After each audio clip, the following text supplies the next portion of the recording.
Hi everyone, मेरा नाम अभिषेक है और यहाँ होने वाली बातों से अगर आपको लगता है आपकी सोच में कुछ इजाफा होता है तो कंसीडर करो, सब्सक्राइब करना, लाइक करो। और कोई फीडबैक हो तो कमेंट में बताओ। यहाँ हम बातें करते हैं जनरल टॉपिक्स पे, सोशल, कंट्री से रिलेटेड, हिस्ट्री से रिलेटेड, पॉलिटिक्स से रिलेटेड, और थोड़ा सा उनका कॉन्टेक्स्ट समझने की कोशिश करते हैं। जो मेरे पास प्रायर नॉलेज होती है वो मैं कोशिश करता हूँ कि शेयर करूँ through reacting to different people's opinions, or sometimes without reacting to them. Anyway, आज मैंने एक वीडियो चुनी है जो कि रिलेटेड है कल वाले टॉपिक के एक छोटे से पार्ट से, जो हमने कल की थी पुतिन के बारे में। पुतिन ऐसे बोलते हैं रशियंस। तो उसमें ये बात हो रही थी कि जो कैसे ओलिगार्की एक कंट्री में कैसे कुछ लोग अमीर बन जाते हैं और फिर सिर्फ वो ही एक एलिट क्लब होता है जिसमें कि और लोगों के घुसने की संभावना नहीं होती या एंट्री बंद होती है, क्योंकि ज़्यादातर कंट्री के संसाधन पे, बिजनेसेस पे उन्हीं लोगों का एक छत्र राज होता है। उनकी क्या कहते हैं उसे, एक छत्र और किसी का, उसके लिए एक वर्ड है, क्या वर्ड है, एनीवे। तो ये होती है ओलिगार्की की कुछ लोगों, कुछ लिमिटेड लोगों के पास मोनोपोली वर्ड होता है वो कि कुछ लोगों का देश के सारे संसाधन और बिजनेसेस पे एंट्री है और कब्ज़ा है, और बाकी लोग एक बहुत ही बुरे हाल में या फिर at least lower than average situation में ज़िंदगी गुजारते हैं, जैसे कि रशिया है। अच्छा, हाँ, तो इससे एक अमीर लोगों का सोसाइटी में क्या रोल है, एक ये क्वेश्चन उभरता है। कई लोग इंडिया में स्पेशली, क्योंकि समाजवादी टाइप की सोच अभी तक गई नहीं है, तो लोग अमीर होने को नेसेसरीली बुरा मान लेते हैं, जो कि मैं अग्री नहीं करता। मैं मार्केट इकोनॉमी का प्रोपोनेंट हूँ, फ्री मार्केट का, तो मैं इससे अग्री नहीं करता। अच्छा, मेरा एक फेवरेट यूट्यूबर सोच, मोहक मंगल, अक्सर हम 2-3 बार अब तक उसकी कुछ वीडियोस पे देख चुके हैं, बात कर चुके हैं, और जैसा कि मुझे लगता है कि वो टू सम एक्सटेंट एक सोशलिस्ट लगता है मुझे। अपनी एक सोच से, हो सकता है वो ना हो, but this is what I have inferred so far from hearing what he had to say. तो उसका एक वीडियो देखा मैंने, जो कि वीडियो देखा नहीं, सिर्फ वीडियो का थंबनेल देखा, जिसमें वो बात कर रहा है कि इंडिया में कैसे बिलियनियर का कंट्री है और रिच और पुअर के बीच में क्या डिफरेंस है। तो मैंने सोचा ये काफ़ी एक देखने में अच्छा वीडियो लग रहा है, जिस पे बात की जा सकती है और इस टॉपिक को थोड़ा सा खोल के थोड़ा सा डिस्कस किया जा सकता है कि कैसे क्या बहुत बड़े बिलियनर्स होने के क्या नुकसान है हमारी जैसी कंट्री में और क्या उनके फ़ायदे होते हैं। तो एनीवे, चलते हैं वीडियो की तरफ और देखते हैं कि क्या होता है। अरे वाह, मोदी जी के साथ स्टार्ट। वर्तमान में जारी 500 रुपए और 1000 रुपए के करेंसी नोट लीगल टेंडर नहीं रहेंगे। अब गरीबों के खाते में उनके वो दिन जिस दिन फट डलवा गई थी देंगे। सब। कुछ लोग तो गरीबों के जाके पैर पकड़ते हैं। देश के गरीबों का भला करने के लिए आप भी कुछ कंट्रीब्यूट। अब इस निर्णय से माने आर्थिक पारदर्शिता और आर्थिक असमानता भी मिटेगी। करोड़ों का धन रातों रात कचरा हो गया, रद्दी बन गया। क्या मोदी जी की किसी गरीब से बात होती है, अंदानी या मानी के अलावा, जो लाइन में खड़े हुए हैं सुबह 5:30 बजे से ठंड में, अपने बच्चों को लगा रहे हैं कि स्कूल बाद में जाना, पहले लाइन में लग जाओ। वो गरीब परेशान है। उस गरीब से पूछने तो आए मोदी जी, तब पता चलेगा गरीब परेशान है या अमीर परेशान है। ओहो, हेलो, वर्तमान में जारी 500 रुपए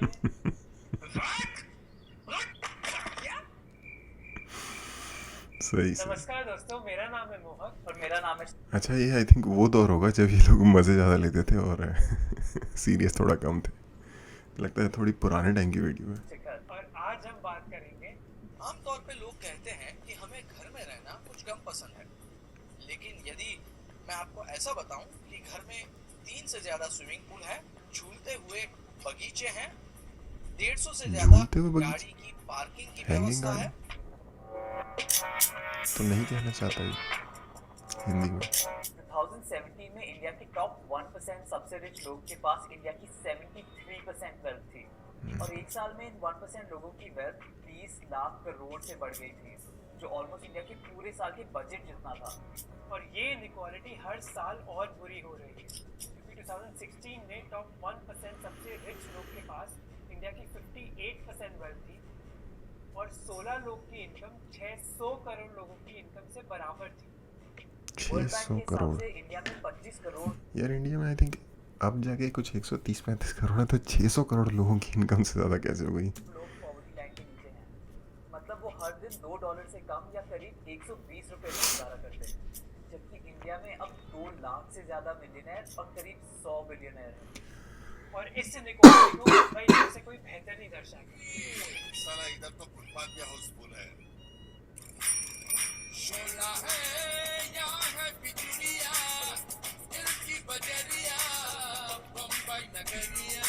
ये पता किस चीज़ की याद दिलवा रहा है?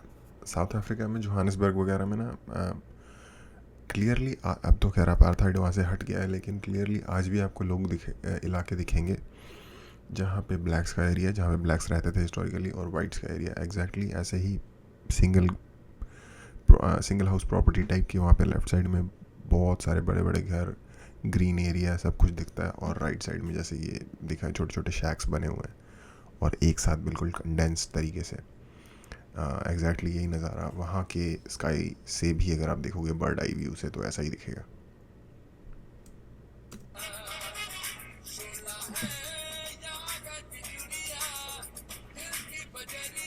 यार इस वक्त तो ये लोग फुल फिल्मों से उठा रहे थे सामान, मेजर पंगा नहीं पड़ा। के मुकाबले इंडिया में इनइक्वालिटी बहुत ज़्यादा है।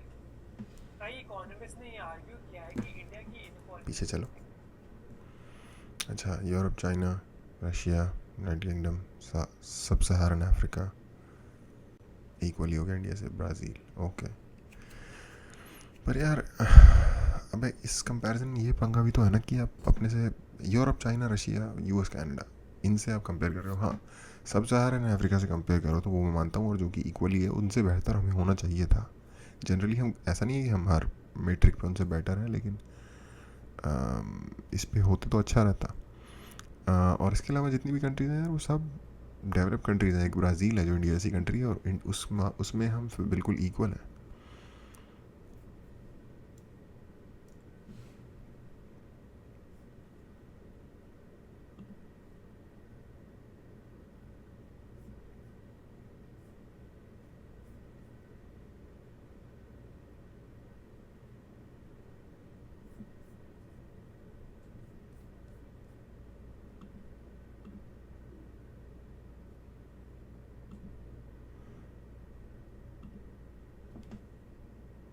इनइक्वालिटी बहुत ज़्यादा है। कई इकोनॉमिस्ट ने ये आर्ग्यू किया है कि इंडिया की इनइक्वालिटी को ओवर एस्टिमेट किया जा रहा है, पर कई रिसर्चर्स ने इस आर्गुमेंट को काउंटर किया है। इनफैक्ट वो कहते हैं कि मोस्ट लाइकली इंडिया की इनइक्वालिटी ऑफिशियल स्टैटिस्टिक्स से ज़्यादा है। और इस इनइक्वालिटी को दर्शाने के लिए दो इकोनॉमिस्ट ने सैटेलाइट डेटा को यूज़ करके ये दिखाया कि इंडिया में इनइक्वालिटी रात की ब्राइटनेस से भी ऑब्जर्व करी जा सकती है, क्योंकि नाइट ब्राइटनेस इकोनॉमिक डेवलपमेंट का भी एक इम्पॉर्टेंट इंडिकेटर बन गया है।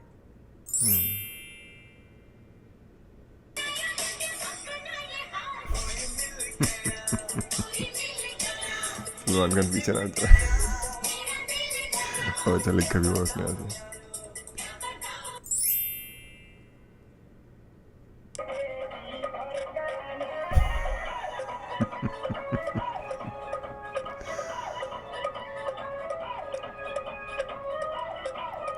सही सही।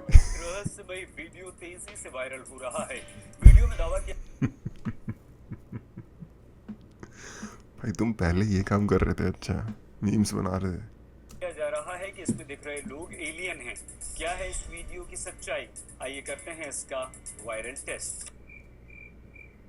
इस इनइक्वालिटी को सॉल्व करना ज़रूरी क्यों है? इनइक्वालिटी एक सोसाइटी में डिवीजन क्रिएट करती है और कई सोशल ग्रुप सोसाइटी में पिछड़ा हुआ महसूस करते हैं। इंडिया में महिलाएं, दलित्स, ट्राइबल्स और मुस्लिम्स के social indicators specially below average है। ये डिवीजन कंट्री में सोशल अनरेस्ट क्रिएट कर सकता है। अक्टूबर 2018 की किसान रैली या फिर जनवरी 2018 में भीमा कोरेगांव वायलेंस के बाद दलित लोगों का मुंबई में प्रदर्शन के पीछे एक कारण ये इनइक्वालिटी ही है। ये सोशल अनरेस्ट एक कंट्री की ग्रोथ को भी इफेक्ट करता है। रिसर्च से पता चला है कि ज़्यादा unequal societies lack of trust और वायलेंस की वजह से इतनी ग्रो नहीं कर पाती। अच्छा, अब मुद्दे पे आते हैं थोड़ा सा ना, क्योंकि बात बहुत हो गई है। ऑफ कोर्स अनइक्वालिटी जितनी रिड्यूस की जा सके उतना बेटर है सोसाइटी की ओवरऑल ग्रोथ के लिए और एक लॉन्ग टर्म स्टेबिलिटी के लिए। बेसिक बात ये है, क्योंकि अगर कुछ लोग बहुत गरीब होंगे और कुछ ज़्यादातर लोग बहुत गरीब होंगे और कुछ लोग बहुत अमीर होंगे, तो उससे ये होगा बहुत सारे लोग अपनी ज़रूरतों को पूरा करने के लिए क्राइम का रास्ता चुनेंगे, बहुत सारे लोग राइट्स करेंगे, बहुत सारे लोग डिफरेंट तरीके की ऐसी चीज़ें करेंगे जिससे सोसाइटी का जो बैलेंस है वो गड़बड़ होगा, स्टेबिलिटी ख़राब होगी। बहुत सारे लोग इंसर्जेंसीज भी ज्वाइन कर सकते हैं, ठीक है, आर्म्ड इंसर्जेंसीज फॉर एग्जांपल जैसे माओइस्ट की सिचुएशन है इंडिया में।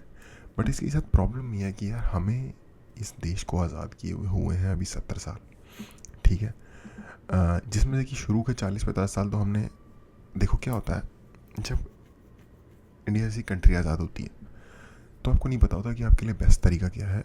Hindsight is 20/20। अब आपको पता है कि आप क्या करते तो आपके लिए बेटर रहता, लेकिन उस वक्त की रियलिटी ये थी कि आपको नहीं पता था। तो बेसिकली इंसान जो बेस्ट वे लग रहा होता है वो चुनता है, और कई बार होता है कि वो बेस्ट वे नहीं होता, जैसे कि हमारे केस में हुआ। बेसिकली ये एक एक्सपेरिमेंट है एक तरीके का रन करना, और हमने 1990s में आके लिबरलाइजेशन किया, इकॉनमी को ओपन किया, और लाइक प्राइवेट फंडिंग को और फॉरेन फंडिंग को इंडिया में स्टार्ट करने देना, private ventures, foreign private ventures को इंडिया में अलाउ किया आके काम करने देने के लिए। उसके बाद से इकोनॉमिक ग्रोथ एक्चुअल चालू हुई है, जो 1991 के रिफॉर्म्स हैं उसके बाद। उससे पहले हम नीचे ही जा रहे थे। कुछ इनिशियल अच्छा टाइम था जो कि होता ही है, ऑफकोर्स नया नया इंडिया आज़ाद हुआ था, यहाँ के रिसोर्सेज यहाँ लगने शुरू हो गए थे हंड्रेड्स ऑफ ईयर्स में पहली बार, तो थोड़ा बम्प तो दिखेगा आपको। लेकिन जो सोशलिज्म चल रहा था ना, उसने सिस्टम को टैंक कर दिया बहुत सून। लाइसेंस राज, ये वो करप्शन, लोग हरामी होते हैं, सबको पता है, ठीक है। आप पावर दोगे, इंसान एक सिंपल बात, इंसान एक बहुत हरामी जानवर है, और उसको अगर आप पावर दोगे तो जो वो उसके अंदर का हरामीपन है वो पूरा खुल के बाहर आ जाएगा। अगर किसी इंसान का ये चेक करना है कि कितना हरामी वो हो सकता है, उसको पावर दे दो। मुझे पता है मैं साइड स्ट्रे हो रहा हूँ, बट ये मज़ेदार बात है थोड़ी सी। स्टैनफोर्ड यूनिवर्सिटी में एक एक्सपेरिमेंट हुआ था जिसमें कि कुछ कॉलेज स्टूडेंट को एक्सपेरिमेंट रन करने को बोला था कि आप कुछ लोगों को बेसमेंट में जेल के तरीके से रखो और आप जेलर का रोल प्ले करो सबके सब, और उससे देखेंगे कि क्या व्यवहार में चेंजेस आते हैं। साइकोलॉजिकल स्टडी थी। उस एक्सपेरिमेंट को पढ़ना, लोग लाइफ लॉन्ग ट्रॉमा लेके निकले हैं उस एक्सपेरिमेंट के थ्रू, और उस एक्सपेरिमेंट को इलीगल करार दे दिया गया था। उस एक्सपेरिमेंट की फाइंडिंग्स को पब्लिक नहीं होने दिया जा रहा था। उसमें से ऐसी डार्क चीज़ें निकल के आई थी कि इंसान पावर दिए जाने पे, दूसरों के ऊपर कंट्रोल दिए जाने पे क्या बन सकता है, जानवर बन सकता है। खैर एनीवे, ये मैं जस्ट अपना ज्ञान बांट रहा था। तो मेन बात ये है कि इंसान को पावर दोगे, सोशलिज्म में वो होता है, इंसान के पास, गवर्नमेंट ऑफिशियल्स के पास बहुत ज़्यादा पावर आ जाती है। आप देखना कभी किसी सरकारी अनाज की दुकान में जाके अगर आपका एक्सपीरियंस रहा है तो देखना, जब वहाँ पे आप वो दुकान एक तो खोलते हैं तो ऐसा लगता है कि पता नहीं वो क्या फ्री का कुछ बांटने का खोल रहे हैं, ठीक है। और जो वहाँ बंदा होता है ना देने वाला, उसकी चौड़ ऐसी होती है कि किसी बादशाह की चौड़ नहीं होगी ऐसी, जैसे कि पता नहीं कौन से तुर्कमेनिस्तान का बादशाह लग के आया है यहाँ पे, ठीक है। इस तरीके से वो बिहेव कर रहा होता है लोगों के साथ। और पता नहीं कहाँ मैंने देखा था, कोई बंदा बताता है अगर उनसे ज़्यादा बहस करो तो सीधा दुकान बंद करते हैं, बंद जाओ सारे के सारे, है ना। तो ये आई थिंक किसी मूवी में मैंने देखा था। तो और सामने से मैंने देखा हुआ है कि वो लोग कैसे करते हैं। मैं बहुत छोटा था, आई थिंक 11 या 12 साल का था। मैं किसी के दोस्त के साथ गया था ऐसी एक दुकान पे, और मैंने उनका व्यवहार देखा। मुझे 11 साल की एज में ऐसा लगा कि यार ये कितना बदतमीज़ इंसान है, और उसको हम इसके कस्टमर हैं और इसको कोई 2 कौड़ी की रिस्पेक्ट नहीं है। ये अलग बात है कि पता नहीं वो कितने पैसे कमा रहा था उससे, बट एनीवे, तो वो सिस्टम नहीं चला। उसके बाद आई मार्केट इकोनॉमी, ठीक है। मार्केट इकोनॉमी 1991 से कंट्री धीरे धीरे ऊपर नीचे, 2 स्टेप फॉरवर्ड 1 स्टेप बैकवर्ड ऐसे कर के ऊपर जा रही है, ठीक है। आज के टाइम पे, उस वक्त में किसी के घर में मोटरसाइकिल होना बड़ी बात होती थी। आज के टाइम पे आपको ईजीली लोअर मीडियम जो सोसाइटी है उनके घर में भी 2 कार्स आपको दिख जाएंगी जनरली। तो यहाँ तक हम पहुँच गए हैं। अब बात हो रही है इनइक्वालिटी की कि उसको हटाना ज़रूरी है और हटाया क्यों नहीं जा रहा। हटाना ज़रूरी है, टोटली एग्री। सोसाइटी की स्टेबिलिटी के लिए बिल्कुल ज़रूरी काम है ये। गिर जाती है सोसाइटीज़ जहाँ पे इनइक्वालिटी इतनी ज़रूरत से ज़्यादा बढ़ जाए। पर बहुत जल्दी में ना इनइक्वालिटी तो हटा दोगे आप, लेकिन आप लोगों को प्रॉस्पेरस तो छोड़ो, मतलब इतना भी नहीं बना पाओगे कि वो एक डिसेंट लाइफ भी जी पा रहे हो। आप गरीबी को इक्वेट, जल्दी में आप गरीबी को इक्वेट करोगे, आप लोगों को वेल्थ नहीं दे पाओगे, या लोगों को वेल्थ ही तो छोड़ो, रिच भी नहीं बना पाओगे, मीडियम में भी नहीं ला पाओगे। उसका एक ही तरीका है दुनिया में, हमने जितने एक्सपेरिमेंट रन करके देख लिया हमें पता चल गया, free market with some benefits of socialism, like एक सोशल सेफ्टी नेट जिसे कहते हैं, जैसे मेडिकल, जैसे लाइफ सेविंग ड्रग्स की प्रोविज़न जो अफोर्ड नहीं कर सकते उनके लिए, एजुकेशन और हाउसिंग, इस तरीके की चीज़ें, फूड सिक्योरिटी, इस तरीके की जो चीज़ें जिसको सोशल नेट कहते हैं, ताकि वो लोग जो थ्रू द क्रैक्स फॉल हो जाते हैं इकोनॉमी के और अपने आप को संभाल नहीं पाते, उनको बचाने के लिए, उनको एक डिसेंट लाइफ देने के लिए कुछ व्यवस्थाएं होनी चाहिए जो सरकार को करनी चाहिए। उसके अलावा मार्केट की इकोनॉमी बिल्कुल फ्री होनी चाहिए, ये मेरा मानना है, क्योंकि इसी सिस्टम ने बेस्ट वर्क किया है पूरी दुनिया में। और टैक्स पे करते हैं लोग, उससे स्टेट रिच होती है और वो मिनिमम इंटरवीन करती है बिजनेस में। बेस्ट फंक्शनिंग सिस्टम अब पूरी दुनिया में जाके देख लो, जो भी कंट्रीज ने ग्रो किया है अच्छे से, इसी के थ्रू। और रनिंग सिस्टम होता है बेस्ट डेमोक्रेसी। मैं डेटा के आधार पे बोल रहा हूँ, मैं कोई अपनी पर्सनल उसके नहीं बोल रहा। कोई और सिस्टम काम करता होता मैं उसकी तारीफ़ करता। तो जल्दी में तो भाई अगर इनइक्वालिटी हटाए, जल्दी में जो इक्वालिटी लाओगे ना उसमें सारे गरीब हो जाएंगे, यूक्रेन या फिर सोवियत यूनियन वाला सीन हो जाएगा। तो मुझे लगता है कि सरकार ने जितना भी अभी तक किया है वो जा रहा है सही। एक चीज़ होती है उसको ट्रिकल डाउन इफेक्ट कहते हैं, कि जब मार्केट इकोनॉमी काम करती है तो ऊपर के लोग जल्दी अमीर बनते हैं, लेकिन वो पैसा क्योंकि वो दोबारा री इन्वेस्ट करते हैं मार्केट्स में, और जैसे जैसे एजुकेशन बढ़ती है लोगों की गरीबी धीरे धीरे कम होनी शुरू होती है। अपॉर्चुनिटीज़ एक लीनियर में फंक्शन में नहीं, एक मल्टीपल फंक्शन में ऊपर जाती है। ठीक है, मतलब जैसे 1 से 2, 2 से 3 नहीं होती, 1 से 2 और 2 से 4 होती है लोगों की ऑप्शंस, जैसे जैसे उनके पास पैसा आता जाता है। इसके लिए एक वर्ड है, मुझे भी याद नहीं आ रहा। तो ये सिचुएशन है। तो हम जा रहे हैं सही ट्रैक पे, बट हाँ हमें इस चीज़ पे नज़र रखने की ज़रूरत है कि हाँ इनइक्वालिटी बढ़ तो नहीं रही, और उसको क्या क्या मेजर्स लिए जा सकते हैं समाज में रीडिस्ट्रीब्यूट करने के लिए जो वेल्थ है। और आई थिंक इस गवर्नमेंट ने जितने, किसी चीज़ में अगर ये गवर्नमेंट थोड़ा ज़्यादा सफल हुई है तो वो वेल्थ की रीडिस्ट्रीब्यूशन है सोसाइटी में। लोग कहते हैं कि ये एक क्या कहें, कैपिटलिस्ट गवर्नमेंट है, बट मुझे लगता है कि ये एक्चुअल में एक सोशलिस्ट गवर्नमेंट है। क्योंकि देखो इन्होंने क्या किया, इन्होंने हर बंदे को दिया बैंक अकाउंट को लिंक किया आधार से। तो जितनी सब्सिडीज़, एक बंदा गैस की सब्सिडी या जनरल पेंशन्स या वट इंश्योरेंसेस के पैसे, वो इस चीज़ के थ्रू लोगों में रीडिस्ट्रीब्यूट हो रही है मनी। ये सारे जो सिस्टम होते हैं ना, ये बेसिकली सोशलिस्ट, जनता को डायरेक्ट पैसा देना, सब्सिडी देना किसी चीज़ के ऊपर, ये सोशलिस्ट टेंडेंसीज़ हैं, ये कैपिटलिस्ट टेंडेंसीज़ नहीं है, अगर आपको नहीं पता तो आई थिंक इस काम में शायद ये गवर्नमेंट अच्छी रही है, अगर जिसके एग्जैक्टली इनको उल्टा बताया जाता है कि ये बड़े बिग मल्टी मिलियनियर्स बिलियनियर्स को मदद करने वाली गवर्नमेंट है। आई गेस अगर आपकी फ्री मार्केट है और कुछ लोगों के पास एडवांस में ही बहुत पहले से ही बहुत पैसा है, तो वो लोग डेफिनेटली 1000 गुना बेटर करेंगे बाकी लोगों से, इसमें कोई शक ही नहीं है। 1000 क्या, जितना गुना ज़्यादा उनके पास पैसा होगा उतना गुना बेटर करेंगे। 2014 में महाराष्ट्र, केरला और तमिलनाडु का एवरेज पर्सन किसी बिहार, यूपी या एमपी के रेजिडेंट से 3 गुना ज्यादा अमीर था। इसलिए कई लोग इन पुअर स्टेट से ज्यादा अमीर स्टेट्स की तरफ माइग्रेट करते हैं। इसका हिस्टोरिकल कॉन्टेक्स्ट है, देखो महाराष्ट्र, केरला और तमिलनाडु बहुत स्टेबल एम्पायर, इसका हज़ारों साल का कॉन्टेक्स्ट है, और ये चीज़ें बेस्ड होती हैं हिस्ट्री में, डीप होती हैं हज़ारों साल पीछे तक। केरला और तमिलनाडु और महाराष्ट्र में बहुत ही स्टेबल एम्पायर्स रहे हैं, स्टेबल या फिर यूँ कह लो बेटर क्वालिटी के गवर्नड एम्पायर्स रहे हैं।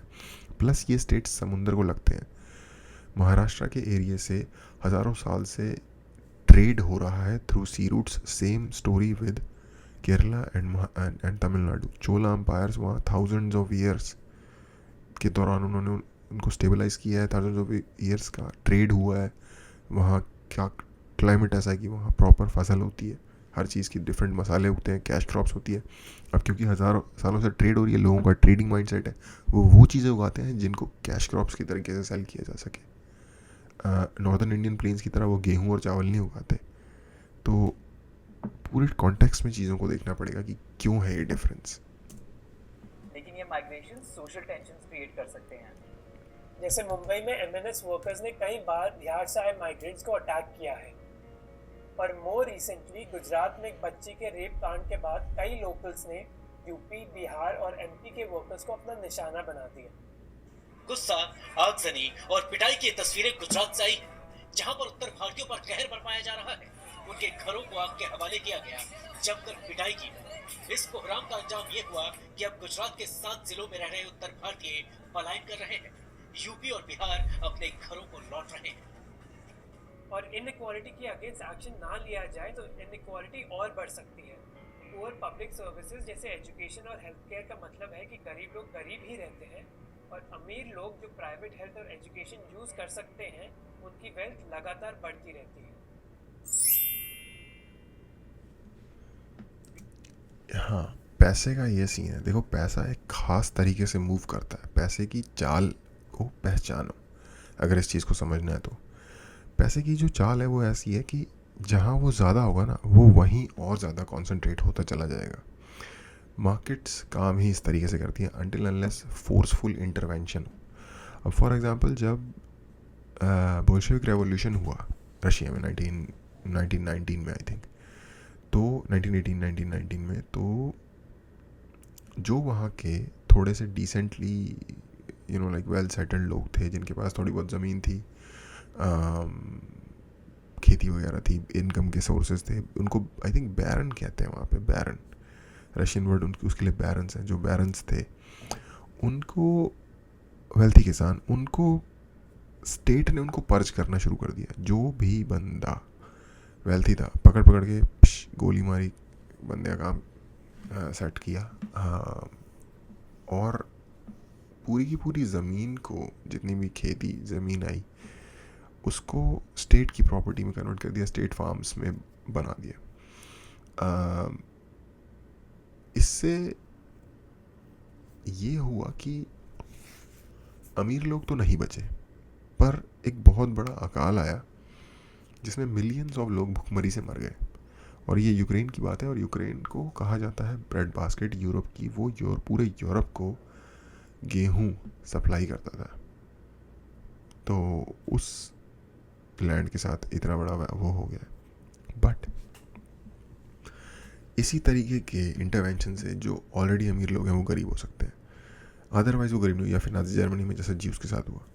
अदरवाइज़ जिसके पास पैसा होगा और उसके अंदर थोड़ा सा भी वो मतलब मिनिमम ब्रेन इस्तेमाल करके भी उस पैसे को इन्वेस्ट कर रहा है, तो वो पैसा बढ़ता जाएगा. और जितना ज़्यादा होगा उतनी ही ज़्यादा स्पीड से बढ़ेगा. इसके लिए वर्ड है एक्सपोनेंशियल, जो मैं पहले याद करने की कोशिश कर रहा था. पैसे की जो ग्रोथ होती है ना, वो एक्सपोनेंशियल होती है, और जो गिरावट होती है वो लीनियर या एक्सपोनेंशियल दोनों हो सकती है, जैसी आपकी सिचुएशन है उस हिसाब से. बिहार की राजधानी पटना के नालंदा मेडिकल कॉलेज से डराने वाली तस्वीर सामने आई है. यहाँ अस्पताल के आईसीयू में बारिश का गंदा पानी घुस गया, और आलम ये कि अस्पताल का आईसीयू वार्ड पूरी तरीके से पानी में डूबा हुआ है. तस्वीरों में आप देख सकते हैं आईसीयू वार्ड के भीतर मछलियां तक तैरती आपको नजर आ जाएंगी. इसीलिए ये जानना जरूरी है कि इनइक्वालिटी के कॉजेस क्या हैं. यार ये भाई कहाँ गायब हो गया? सबसे हमें ये रिकॉग्नाइज करना चाहिए यस, ये है वो साउथ अफ्रीका की फ़ोटो जिसकी मैं बात कर रहा था. इंडिया स्पेसिफिक प्रॉब्लम नहीं है. 2017 में वर्ल्ड के टॉप 1% लोगों के पास वर्ल्ड की 50% वेल्थ थी. ये पूरी दुनिया में ही. इकोनॉमिक ग्रोथ मॉडल्स को इनइक्वालिटी के लिए जिम्मेदार ठहराया है. इसीलिए शायद इंडिया में इनइक्वालिटी 1991 के लिबरलाइजेशन के बाद बढ़ी थी. चाइना जैसी रैपिडली ग्रोइंग कंट्रीज ने ग्रोथ मैन्युफैक्चरिंग सेक्टर से हासिल करी थी, पर इंडिया की ग्रोथ मैन्युफैक्चरिंग सेक्टर से नहीं, सर्विसेज से ज़्यादा आई थी, जैसे आईटी और फाइनेंस सेक्टर्स. लेकिन उनमें बस 2% लोग ही काम करते हैं. आधे से ज़्यादा लोग तो एग्रीकल्चर सेक्टर में काम करते हैं. एक ऐसी इंडस्ट्री जो 1991 के बाद सिर्फ 2% की रेट से ही ग्रो करी है। इसीलिए इंडिया की ग्रोथ के गेन बहुत कम लोगों को मिले हैं जो हाईली स्किल्ड और वेल क्वालिफाइड थे, ना कि मेजॉरिटी वर्किंग क्लास या फार्मर्स। इनइक्वालिटी के पीछे दूसरा रीजन है बिग बिजनेसेस का पॉलिसी मेकिंग पर इन्फ्लुएंस। फॉर एग्जांपल 2010 में 69 में से 27 बिलियनर्स इंडिया के उन सेक्टर्स में काम कर रहे थे जहां गवर्नमेंट की परमिशंस चाहिए होती हैं, जैसे नेचुरल रिसोर्सेज या टेलीकॉम। क्योंकि किसान और वर्किंग क्लास लोग गवर्नमेंट से इतनी इजीली लॉबी नहीं कर सकते, गवर्नमेंट की पॉलिसीज कई बार बिग बिजनेसेस को फेवर करती हैं। और ऐसे फेवर्स पाने के लिए उनको क्या क्या करना पड़ता है? Narendra Bhai has been described in many different ways. My own personal favorite comes from what his name literally means in Sanskrit, a conjunction of Nara and Indra. Nara in Sanskrit means man, and Indra, of course, means king or leader. Narendra Bhai literally is a lord of men, a leader among leaders, and a king among kings. क्यों भी over acting करता साला? Over acting की औलाद। अब तेरे को बराबर होता नहीं क्या बोलने को? चले एक काम कर, 200 रुपए दे और 50 रुपए काट ओवर एक्टिंग की वजह से। अरे मैं कहाँ से दूँ? थर्डली, टैक्स इवेजन और रीडिस्ट्रीब्यूशन की प्रॉब्लम की वजह से तो खेल गया। इनइक्वालिटी सॉल्व नहीं हो पाती। आइडियली रिच लोगों के टैक्सेस से गवर्नमेंट पब्लिक स्कूल्स और हॉस्पिटल्स बनवा सकती है ताकि गरीब लोगों को भी ग्रो होने की अपॉर्चुनिटीज मिले। पर असलियत में हमारी गवर्नमेंट एक तेरा, एक मेरा, दो तेरा, दो मेरा, तीन तेरा, तीन मेरा, 50-50 बराबर है। Everything okay? Okay. Happy? Very happy. No cheating? No cheating. भाई अगर चीटिंग लगता है तो कैलकुलेटर ये कैलकुलेट कर ले भाई। नहीं। तो हम इस इनइक्वालिटी को कैसे कम कर सकते हैं? फर्स्टली, कई इकोनॉमिस्ट के बीच इनइक्वालिटी के बारे में डिसएग्रीमेंट है क्योंकि दूसरे देशों की तरह इंडिया के पास जितनी घटिया फिल्में हैं इन्होंने सारी देख डाली। डेटा ही नहीं। इस प्रॉब्लम की सीरियसनेस को समझने के लिए गवर्नमेंट को टाइमली और हाई क्वालिटी डेटा कलेक्ट करना स्टार्ट करना होगा। फिर इंडिया को टैक्स कलेक्शन भी इम्प्रूव करना होगा। अभी केवल 1.7% पॉपुलेशन टैक्स देती है। टैक्स कलेक्शन एक बहुत इम्पोर्टेंट चीज़ है। गवर्नमेंट के पास पैसा आएगा कहाँ से?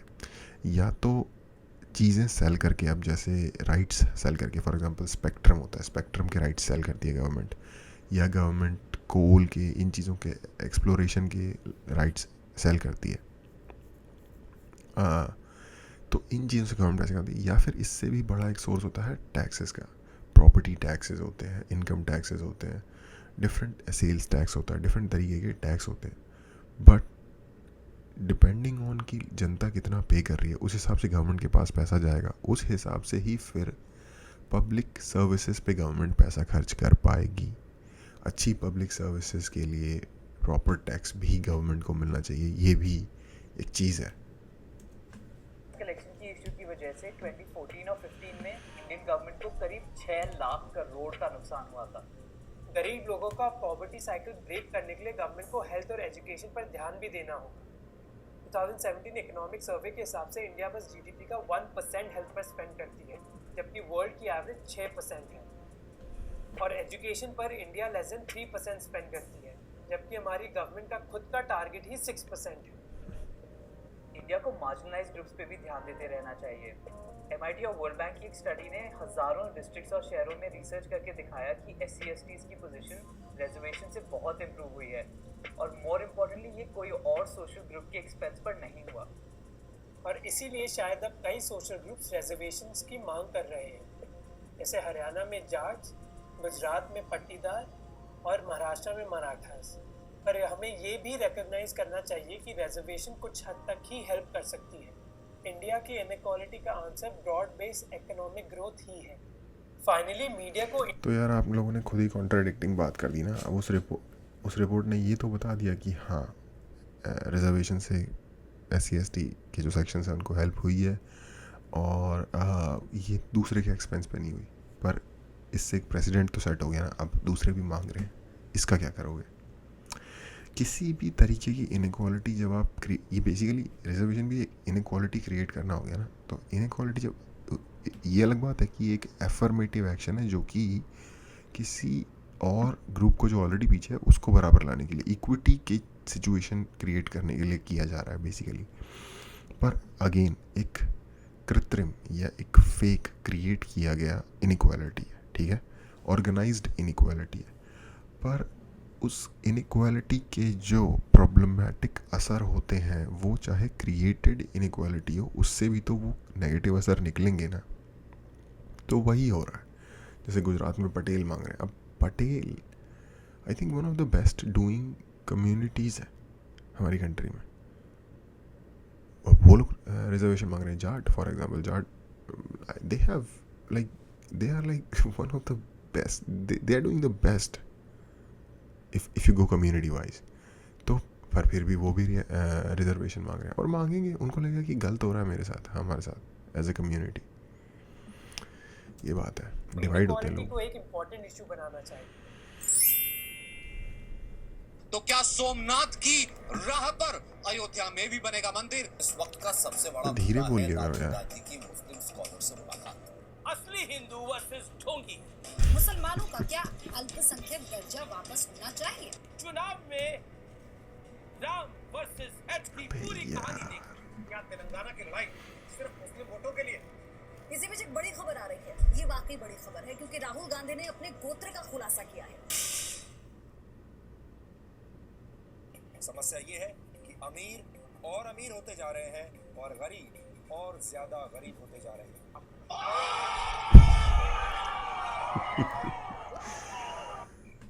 सबसे ज़्यादा यूज़ किया गया मीम का मटेरियल दुनिया का आज तक। तो हम आशा करते हैं कि आपको वीडियो अच्छा लगा होगा, और अगर यह चैनल आपको पसंद है तो ज़रूर अपने फ्रेंड्स और फैमिली को इसके बारे में बताएं। हाँ, यानी कि बहुत नया है ये बंदा भी, क्योंकि अब नहीं आता, जो भी है भाई। एनीवे लास्ट में करना ही था। ओह यूज़ ओह शिट। मैंने पॉप फिल्टर लेना है इसका, कुछ दिनों में आ जाएगा होपफुली। सॉरी फॉर जिसको भी मेरी ब्रीदिंग की आवाज़ भी शायद इसमें जाती है उस वजह से। या इनइक्वालिटी पे काम करना चाहिए और आई थिंक गवर्नमेंट कर रही है। पर नेसेसरीली देश में बिलियनर्स होना एक नेगेटिव चीज़ नहीं है। जो बिलियनियर राज जैसे वीडियो का नाम मैंने देखा तो मुझे उसने थोड़ा इंट्रीग किया, उस नाम ने। बिलियनर्स होना कोई बुरी बात नहीं है कंट्री में नेसेसरीली। हाँ, क्योंकि जितने बिलियनर्स होंगे ना, बेसिकली आप समझ लो वो थाउजेंड्स एंड थाउजेंड्स ऑफ लोगों को जॉब प्रोवाइड करेंगे, अच्छी जॉब्स, करने लायक जॉब्स। इंडिया में एक्चुअली प्रॉब्लम ये है कि बहुत अच्छी जॉब्स बहुत बड़ी मात्रा में है भी नहीं। जैसा कि बताया, आधे लोग तो खेती के काम में लगे हुए हैं। तो अगर ज़्यादा बिलियनर है, ये कोई नेगेटिव बात नहीं है, एज लॉन्ग एज कि वो बहुत बड़े बड़े, अब जैसे नीरव मोदी वगैरह और ये जो लोग हैं जो जिन्होंने बड़े बड़े फ्रॉड्स किए हैं, बैंकों से पैसा लिया और डूब गया और पे नहीं किया और भाग गए, अनटिल अनलेस वो कोई इस तरीके की चीज़ें नहीं कर रहे, वो डिमोलिश नहीं कर रहे इकोनॉमी को, वो बिल्ड करने में ही हेल्प कर रहे हैं। इसीलिए जो टू गुड टू फेल का जो कॉन्सेप्ट है वो लगता है सुनने में कि फ़र्क हो रहा है, लेकिन उसकी एक वजह है। बहुत बड़े सेक्शन को पॉपुलेशन के जॉब्स प्रोवाइड होती हैं उन चीज़ों के थ्रू, उन इंडस्ट्रीज़ के थ्रू। तो यही चीज़ है और आई थिंक गवर्नमेंट काम कर रही है यार। मुझे लगता है कि शायद अगर और किसी चीज़ पे नहीं तो इस पे शायद सबसे ज़्यादा काम हो रहा है। ये मेरी अंडरस्टैंडिंग है गवर्नमेंट के काम करने की सिचुएशन को देखते हुए, क्योंकि इंडिया जैसी सस्ती कंट्री, ये सुनने में हैरान लग रहा होगा, लेकिन जितनी सस्ती इंडिया में एजुकेशन है, जितना सस्ता इंडिया में फूड है, जितना कम टैक्स इंडिया में लोग पे करते हुए अपनी ज़िंदगी निकाल देते हैं, ये किसी भी डिसेंट कंट्री में ये सिचुएशन नहीं है। डिसेंट से मेरा मतलब फॉर एग्जांपल किसी वेस्टर्न कंट्रीज़ में तो भूल ही जाओ। वहाँ का इकोनॉमिक सिस्टम इस तरीके का है कि आप जो कमाओगे अपने को खर्च करने के बाद टैक्सेस भरोगे और आपके पास ऑलमोस्ट कुछ नहीं बचेगा अगर आप किसी इन्वेस्टर की कैटेगरी में नहीं आते, छोटे से लेके बड़े तक, या बिजनेसमैन नहीं हो तो। सैलरीड लोग वहाँ पे कुछ सेव नहीं कर पाते। तो ये सब सिचुएशन नहीं है इंडिया में एटलीस्ट। तो काफ़ी चीज़ों में सिचुएशन बेटर है। आपको वो तब पता चलता है जब आप कंपेयर करते हो बाहर से।